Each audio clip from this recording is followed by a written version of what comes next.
Hello and welcome everyone. In today's video, we're going to learn different ways to create dataset in LangSmith. First, let's understand what is LangSmith dataset. A dataset is a collection of examples, which are nothing more than input-output pairs you can use as test cases to your application. Using the dataset, you can evaluate your application on different metrics like correctness, relevant, harmfulness, and many more. In today's video, we will learn how can we create dataset from list of values, from the traces of your LangSmith project, and from a CSV file. Let's get started. First, we will create the virtual environment with follow this command. Our virtual environment has been created. Now we will activate our virtual environment using name of the virtual environment, \scripts\activate command. After activate the virtual environment, we will create the requirements txt file to write down the required libraries. Now run this command to install all the required libraries. All the required libraries has been installed. Now to create datasets in LangSmith, we need LangChain API key. To get the LangChain API key, open your browser, type LangSmith, click on first link. Now click on sign up and login. Now click on settings and click on create API key. Your LangChain API key has been created. Now copy it. Create a .env file. .env file is used to store the sensitive information and ensure the sensitive information stays safe. Now paste your LangChain API key in the .env file. Let's create a new file to write the code. First, we will create the dataset from list of values. Let's import the necessary libraries. The client class from LangSmith allows us to interact with the LangSmith API. We also import OS and .env to manage environment variables. From LangSmith import client, import OS .env. Now use .env, load_.env, to load environment variables from a .env file into our script. .env load_.env.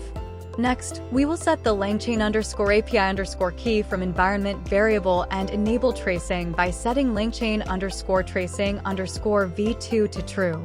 OS environ LangChain API key equals OS .env LangChain API key. OS environ LangChain tracing v2 equals true. Now, we will define a list of example questions and answers about animals. Each item in the list is a tuple containing a question and its corresponding answer. Example _inputs equals: what is the largest mammal? The blue whale. What do mammals and birds have in common? They are both warm-blooded. What are reptiles known for? Having scales. What's the main characteristic of amphibians? They live both in water and on land. Next, we will create an instance of the client class, which we'll use to interact with the LangSmith. Client equals client. Let s define the name of our dataset. Dataset_name equals elementary animal questions. Next, we will create the dataset by calling create_dataset on our client instance. We also provide a description for the dataset. Dataset equals client, create_dataset. Dataset_name equals dataset_name. Description equals questions and answers about animal phylogenetics. Finally, we will loop through our example inputs and upload each one to the dataset. For each example, we specify the question, answer, metadata, and dataset ID. For input_prompt, output_answer in example_inputs. Client.create_example. Inputs equals question, input_prompt. Outputs equals answer, output_answer. Metadata equals source, Wikipedia. Dataset_ID equals dataset.id. And we finish off with a print statement to confirm that the dataset has been uploaded successfully. Print. Dataset uploaded successfully. Run the file. You can see the result: dataset uploaded successfully. Now go to the LangSmith. Click on Datasets and Testing. Here you can see the dataset which we just created. Click on the dataset. Here you will find the input and output. Now we will create the dataset from traces of the LangSmith project. First, comment the create dataset from list of values part. First, we create an instance of the client class. This instance will allow us to interact with the LangSmith. Client equals client. Next, we define the name of our dataset. We'll call it example dataset from traces. Dataset underscore name equals example dataset from traces. Now, we will filter the runs we want to add to our dataset. We call the list underscore runs method on our client instance and specify a few parameters. Runs equals client, list underscore runs. Project underscore name equals evaluators. Is underscore root equals true. Error equals false. We filter runs from the evaluators project, ensure they are root runs, and only include runs that completed without errors. I already have one LangSmith project. Here you can see the traces of my evaluators project. Instead of creating the dataset from traces programmatically, we can create the dataset from LangSmith itself. We need to select all the traces, then click on Add to Dataset. Here you find the already created dataset. You can add the traces in already created dataset, or you can create a new dataset. But we will see how can we create dataset programmatically. Now, with our runs filtered, we will create our dataset by calling create underscore dataset on our client instance. We give it a name and a description. Dataset equals client. Create underscore dataset. Dataset underscore name. Description equals an example dataset. Finally, we loop through our filtered runs and upload each one to the dataset.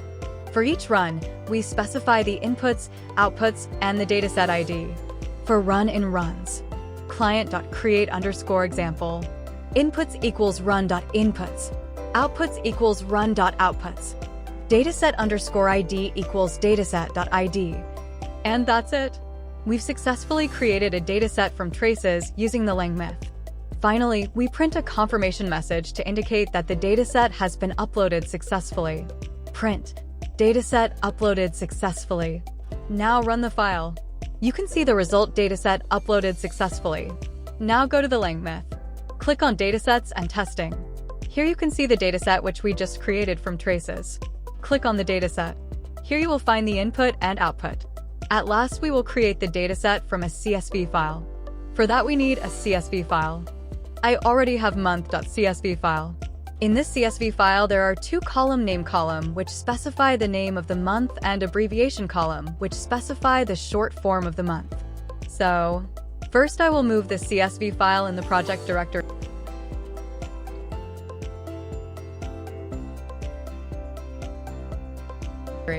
Now, comment the create dataset from traces part. Let's create an instance of the client class. This instance will allow us to interact with the LangSmith. Client equals client. Next, we specify the CSV file we want to upload and define the input and output keys. These keys correspond to the column names in the CSV file. CSV underscore file equals month.csv. Input underscore keys equals name. Output underscore keys equals abbreviation. In our example, the CSV file is named month.csv. The name column will be used as the input, and the abbreviation column will be used as the output. Now, we will call the upload underscore CSV method on our client instance to upload the CSV file and create the dataset. We provide the path to the CSV file, the input and output keys, a name for the dataset, a description, and specify the data type as key value pairs. Dataset equals client. Upload underscore CSV. CSV underscore file equals CSV underscore file. Input underscore keys equals input underscore keys. Output underscore keys equals output underscore keys. Name equals my CSV dataset. Description equals dataset created from a CSV file. Data underscore type equals KV. Finally, we print a confirmation message to indicate that the dataset has been uploaded successfully. Print, dataset uploaded successfully. Now run the file. You can see the result dataset uploaded successfully. Now go to the LangSmith. Click on Datasets and Testing. Here you can see the dataset which we just created from CSV file. Click on the dataset. Here you will find the input and output. In input, we have the name of the month, and in output, we have the short form of the month. And that's it. We've successfully uploaded our CSV file and created a dataset using the LangSmith. In today's video, we explored different ways to create dataset in LangSmith. I hope you found this video helpful. Thanks for watching, and let's meet again in the next video.